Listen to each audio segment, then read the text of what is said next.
भक्तों ने पूछा, क्या आप सदा ऐसे रहते हो, क्या आपको कभी खुशी नहीं होती? संतों की जो खुशी है वो आत्मिक होती है, ऊपर लोग दिखावा नहीं होता। नानक साहब जी कहते हैं, साध मिले साढ़े साधी होंदी और विछड़ जान दिलगिरी वे, अख दे नानक सुनो जहाना मुश्किल हाल फकीरी वे।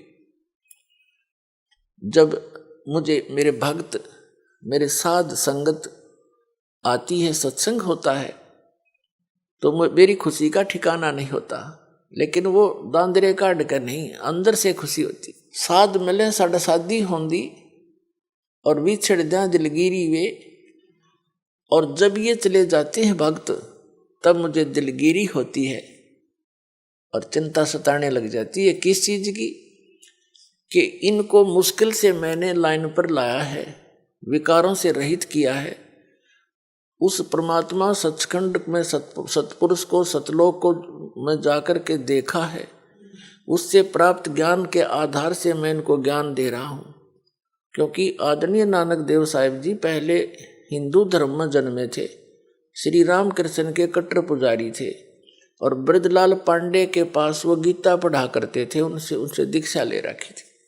जब परमात्मा आए, उनको सतलोक लेकर गए, सचखंड बेई नदी से एक साधु रूप में आए थे, जिंदा महात्मा के रूप में, परम अक्षर पुरुष सतपुरुष, और उनको साथ लेकर सतलोक गए, सचखंड फिर वापस छोड़ा था। 3 दिन तक वो अचेत कहीं गुप्त रखे थे, उनका शरीर आत्मा को लेकर गए थे।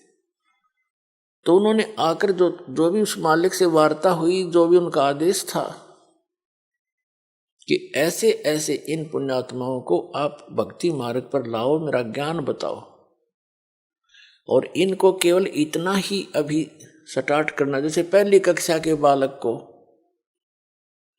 वो ABCD ही सिखाई जाती हैं, ए आ ईड़ा उड़ा ये सिखाए जाते हैं, इसे आगे वो ग्रहण भी नहीं कर सकता। तो उस समय भगत समाज की ये स्थिति थी कि एकदम एक समाज से हटकर अलग से कोई क्रिया करना कोई बालकों का खेल नहीं होता। पूरा हिंदू समाज विरोधी बन गया, वो पांडे भी विरोधी हो गए, खुद पिता भी कालू राम मेहता जी भी विरोधी हो गए उन नकली गुरुओं के बहकाने सिखाने से कि ये तो ब्रह्मा विष्णु महेश को भी नहीं मानता, ये तो शंकर जी की पूजा भी नहीं मानता, ये तो इससे ऊपर भगवान बताता है, नास्तिक पैदा हो गया। लेकिन उन्होंने परवाह नहीं करी, आंखों देख रहे, कौन माने उनको तुरुआ की बता, फिर जिसने आंखों देखा भगवान को सारा। तो इसलिए वेदों में वर्णित है कि वो सतपुरुष स्वयं आता है यहाँ, अपने अच्छी आत्मा को मिलता, जो दृढ़ भक्त होते हैं, तो उसको अपने से परिचित कराता है, उनको उपदेश देता है।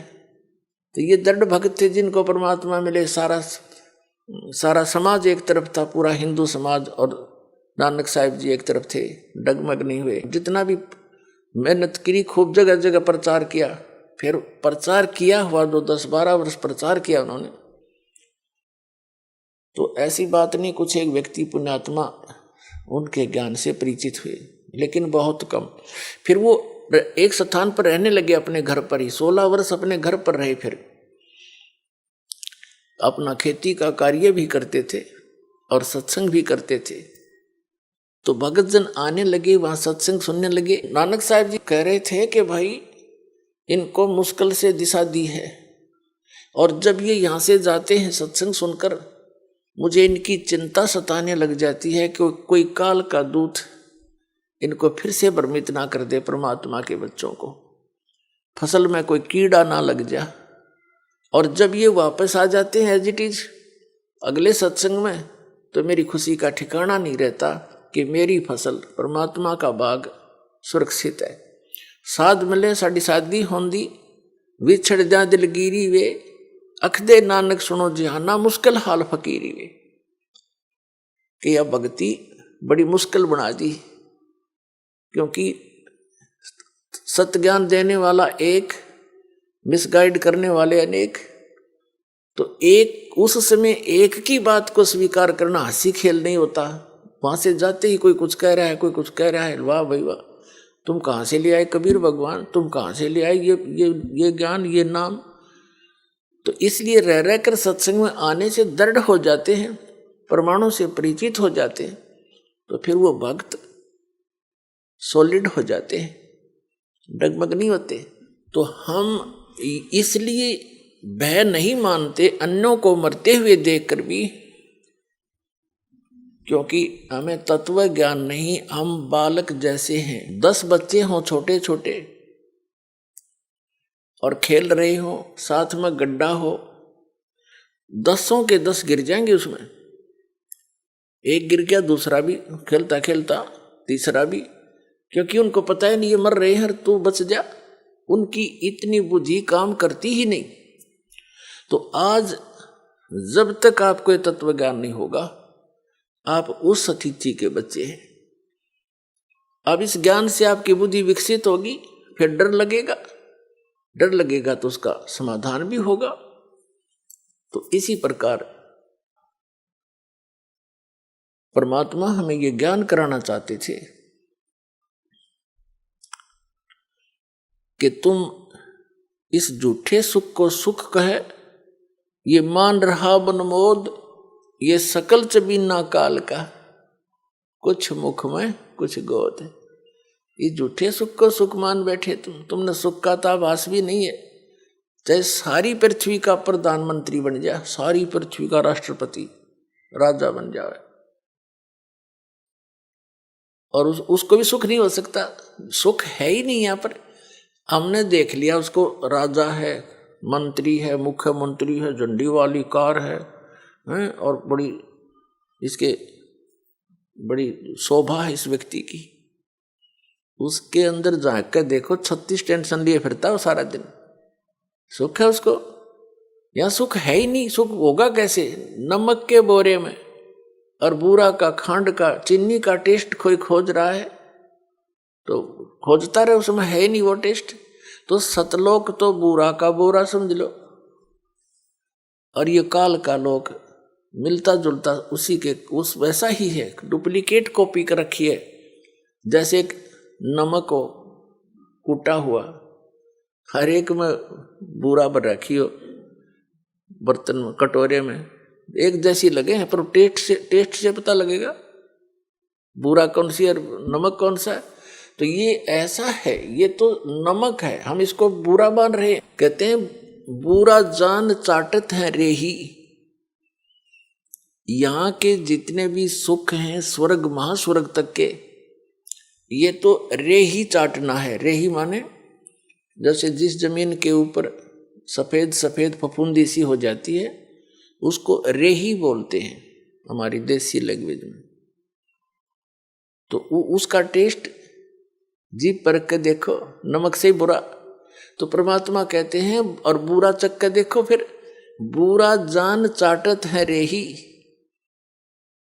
ये इस सुख को सुख मान रहे, ये तो उस परमात्मा सतलोक के सुख के तुलना में बुरा और रेही यानी नमक समझो, इतना अंतर है।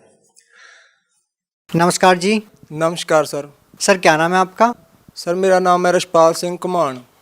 सर कहाँ से आए हैं आप?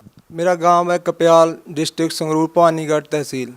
सर जैसे कि आपने बताया कि आप नशे के इतने आदी थे कि एक दिन में 50-50 गोलियां नशे की आप खा लेते थे, और आपके परिवार वाले और आस पड़ोस वाले भी आपसे बहुत ज़्यादा दुखी थे।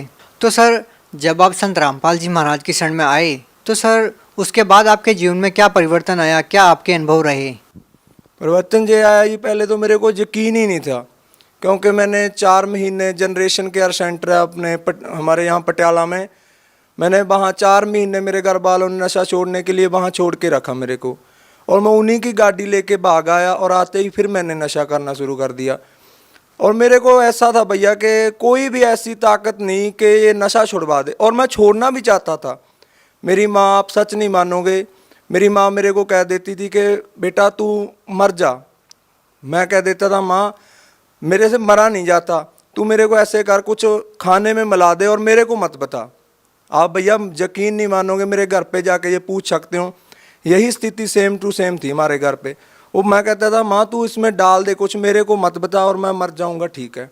और भैया मैंने बहुत बार मैंने सुसाइड करने की भी कोशिश की, मेरा पूरा गाँव इस बात का गवाह है कि मैंने 1-2 बार ना ये जहर भी ले लिया था खा लिया था और फिर मैं बच जाता था। और तब मैं संत रामपाल जी महाराज के जहाँ जाने से पहले मैंने सोचा भी ऐसी कोई ताकत नहीं यार जो मेरा नशा छुड़वा दे, क्योंकि मेरे को नींद भी नहीं आती थी, मैं मेंटली अपसेट हो जाता था जब मैं थोड़ा बहुत नशे की डोज ऊपर नीचे हो जाती थी।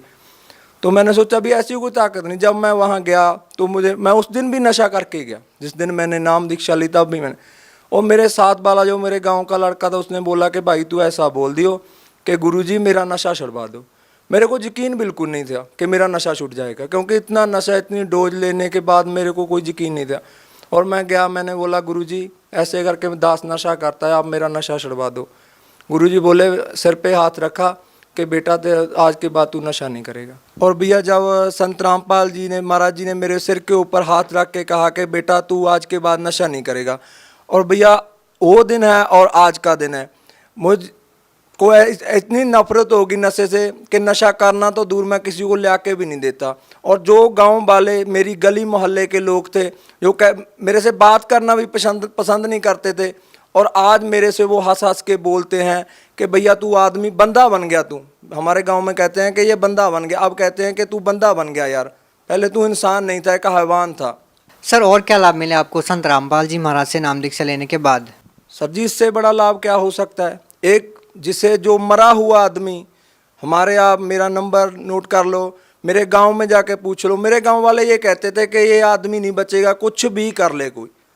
दुनिया के लिए इससे ज़्यादा बड़ी मिसाल क्या हो सकती है कि एक नशेड़ी को नशा छोड़ना सबसे बड़ी, जो भी मेडिकल नशा, कोई भी ऐसा डॉक्टर नहीं था। मेरे घर वालों ने मेरे को डॉक्टरों को भी दिखाया, वो डॉक्टर कहते थे, अपनी बात बता रहा हूँ हकीकत में, कि वो कहते थे कि भैया इसका पता क्या करो, आप इसको थोड़ी सी अफीम दो और शाम को इसको इंग्लिश का दिया दो, दारू का एक दिया दो, अगर ये नहीं इतना नशा नहीं लेगा तो इसको अटैक आ जाएगा। आज मैं देख लो अपना सारा खेती का काम करता हूँ, कुछ अपनी ज़मीन है, कुछ मैं ठेके पे ले लेता हूँ, कम से कम 60-70 बीघा की खेती कर रहा हूँ। जबकि वो कहते थे कि ये बच ही नहीं पाएगा, इसको अटैक आ जाएगा यदि इसने नशा छोड़ दिया। इससे बड़ा लाभ क्या होगा। और मेरे माता पिता आज भी कहते हैं कि यदि वो आपके गुरुजी संत रामपाल जी महाराज जी आपके ऊपर दया ना करते तो 2 महीने भी नहीं जी सकता था। जी धन्यवाद। नमस्कार।